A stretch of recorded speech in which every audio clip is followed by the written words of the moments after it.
Bonjour à tous, avec l'aide de Dieu, nous allons étudier le cours numéro 313 dans le Rambam Sefer HaMitzvot, commandement positif numéro 176. L'ordre qui nous a été enjoint de nommer des juges et des agents, des policiers qui vont obliger les gens d'accomplir les lois de la Torah et faire retourner ceux qui sont écartés du chemin de la vérité pour aller dans le chemin de la vérité. Et ils vont ordonner de faire le bien, avertir de faire le mal et sanctionner lorsqu'il faut les transgresseurs. Le but de cela, c'est pour pas que les commandements de la Torah vont être en fonction de la volonté de chacun comme il le veut. Dans les conditions de ce commandement de mettre des juges, il y a une condition qui est que les juges vont être donc avec plusieurs grades, niveaux inférieurs et supérieurs. Le Rambam s'explique, c'est-à-dire, dans chaque ville qui a assez de population, on met un Sanhedrin Tana, un petit tribunal. Ce petit tribunal donc s'appelle un tribunal dans lequel il y a 23 juges qui se rassemblent tous dans un endroit à la porte de la ville. Puis, en plus de ça, plus haut que cela, on nomme à Yerushalayim un grand tribunal de 70 juges. Et au-dessus de ces 70-là, on nomme une personne qui est le Rosh HaYeshiva, le chef de l'assemblée, et ce que les sages appellent le Nasi, ça correspond à ce Rosh HaYeshiva, donc ce un qui est sur les 70 juges. Et tous, ils se rassemblent à leur endroit, donc qui leur est destiné. Maintenant, dans un endroit où il n'y a pas suffisamment de population, donc qui ne convient pas là-bas pour mettre 23 juges, donc un Sanhedrin, un petit tribunal, eh bien, au moins, on met 3 juges pour appliquer les lois des petites choses. Et lorsqu'il y a donc des choses plus importantes, plus grandes, eh bien, ils vont les transmettre à un tribunal d'un grade supérieur. De plus, le Rambam nous dit, il nomme des agents, des inspecteurs, donc ils vont visiter le marché, les centres commerciaux, et ils examinent donc que les gens se comportent comme il faut lors de leurs transactions, dans les achats, lors des ventes, pour pas qu'il va y avoir de malhonnêteté, même dans une petite chose. L'ordre que la Torah a dit à propos de ce commandement-là, c'est Shoftim veshotim titen lecha bechol she'arecha, des juges et des agents, tu mettras à toutes tes portes. Voici le langage du Sifri, donc commentaire de Midrash, donc sur Bamidbar et Dvarim, qui nous dit d'où on sait qu'on nomme un tribunal pour tout le peuple juif, le fait qu'il y a écrit Shoftim veshotim titen lecha, tu vas mettre des juges et des agents. Tu vas te mettre des juges et des agents, titen lecha. D'où on sait qu'on met un tribunal sur tous les tribunaux. Le verset dit titen lecha, tu vas mettre sur toi. D'où on sait qu'on a des tribunaux pour chaque tribu va avoir son tribunal. Le verset dit bechol she'arecha, toutes tes portes, chaque tribunal. Rabbi Shimon ben Gamliel, il apprend ça d'un autre verset du fait qu'il est écrit lishvatecha veshavtu, pour tes tribus et ils vont juger. Sous-entendu que chaque tribu doit avoir son juge, son tribunal qui va le juger. Et le fait qu'il est écrit veshavtu etam, ils vont juger le peuple, c'est même contre le gré du peuple, ils vont quand même les juger. Le Rambam nous dit que cet ordre-là de nommer donc 70 anciens, 70 dans le tribunal, a été répété dans la Torah, vu que la Torah l'a déjà dit à Moshe Rabbeinu, Dieu a dit Esfali shivimish, rassemble-moi 70 hommes, donc du peuple juif. Nos sages disent, à chaque fois qu'il écrit l'expression de lis à moi, a priori on pourrait dire, c'est un ordre qui a été donné à Moshe Rabbeinu il y a longtemps, mais le fait, l'expression qui a été employée, c'est Esfa, lis, rassemble-moi, l'expression de lis veut dire quelque chose qui a l'éternité, comme on retrouve donc par ailleurs, lorsqu'il écrit Vechihanu li, ils seront donc des Kohanim pour moi, c'est-à-dire que tous leurs descendants vont toujours être des Kohanim. C'est-à-dire donc c'est un ordre qui est constant, et ce n'est pas juste un commandement donc qui est juste pour un certain moment, mais c'est une obligation pour les générations à venir. Le Ram nous rajoute, sache que toutes ces nominations, c'est-à-dire aussi bien le grand tribunal de 70, aussi bien donc le petit tribunal de 23, aussi bien donc ceux de 3 et les autres, toutes les autres nominations, tout ça c'est uniquement en terre d'Israël. Et il n'y a pas la notion de smicha, d'ordination rabbinique en dehors de la terre d'Israël. Mais si certaines personnes ont reçu leur ordination rabbinique en terre d'Israël, eh bien, ceux qui ont ce qu'on appelle donc la smicha, ils ont droit de juger aussi en dehors d'Eretz Israël. C'est ce que nos sages disent, que le Sanhedrin, donc le grand tribunal de 70, s'applique aussi bien en terre d'Israël, en dehors d'Eretz Israël.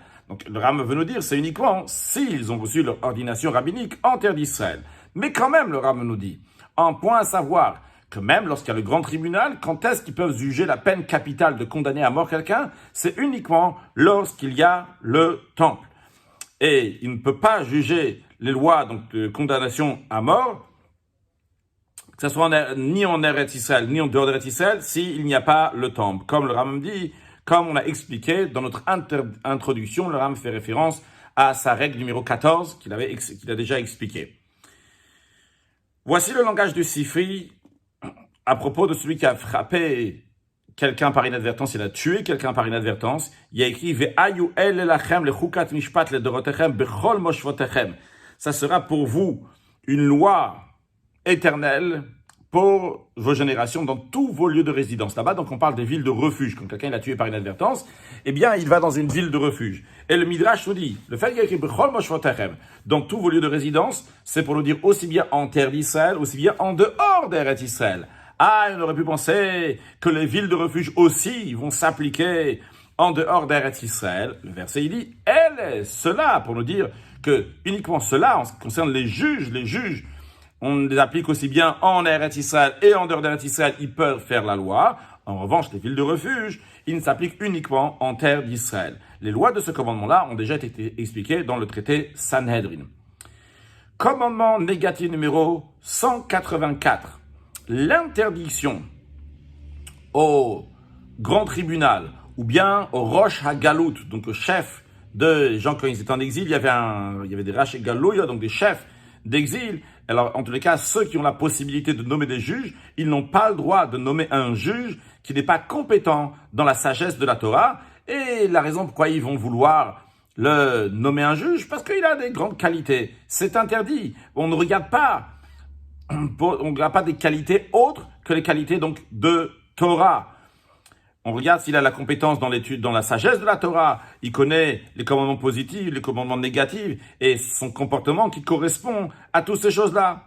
Où est-ce qu'on trouve cette interdiction dans la Torah de nommer un juge pour d'autres qualités que ceux qu'on vient de mentionner? C'est ce que Dieu dit, lo takiru panim bamishpat. Vous n'allez pas montrer de favoritisme dans le jugement.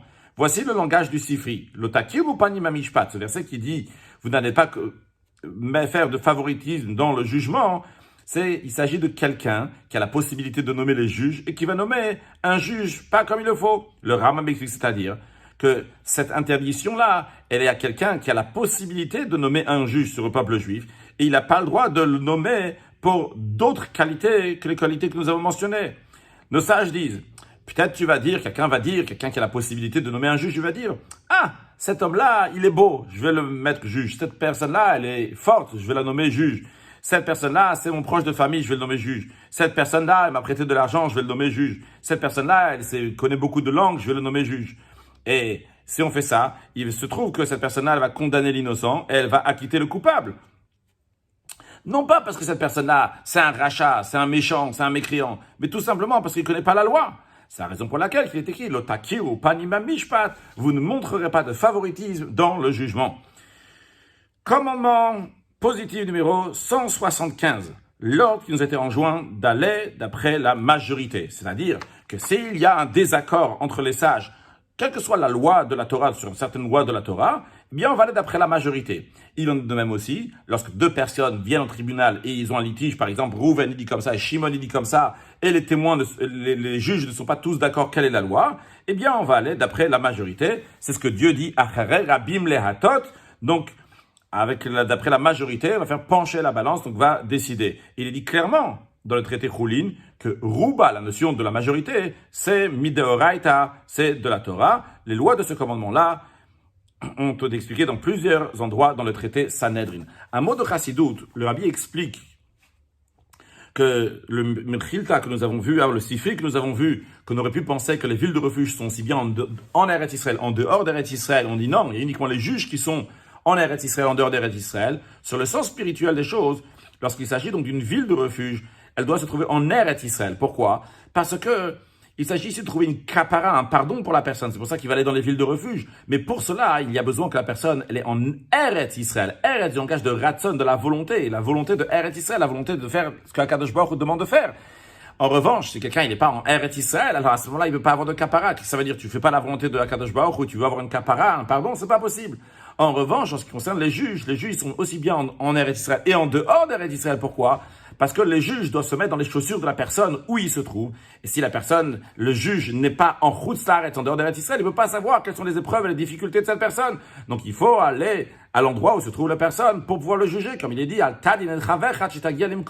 ne juge pas ton ami jusqu'à que tu arrives à sa place, que Dieu fasse, qu'on va toujours juger bien les gens comme il faut et se mettre à leur place et toujours trouver de faveur, juger favorablement tout le monde, et qu'Akadosh Baruch Hu, sans aucun doute, va aussi nous juger favorablement et nous amener la venue de Mashiach. Now, excellente journée.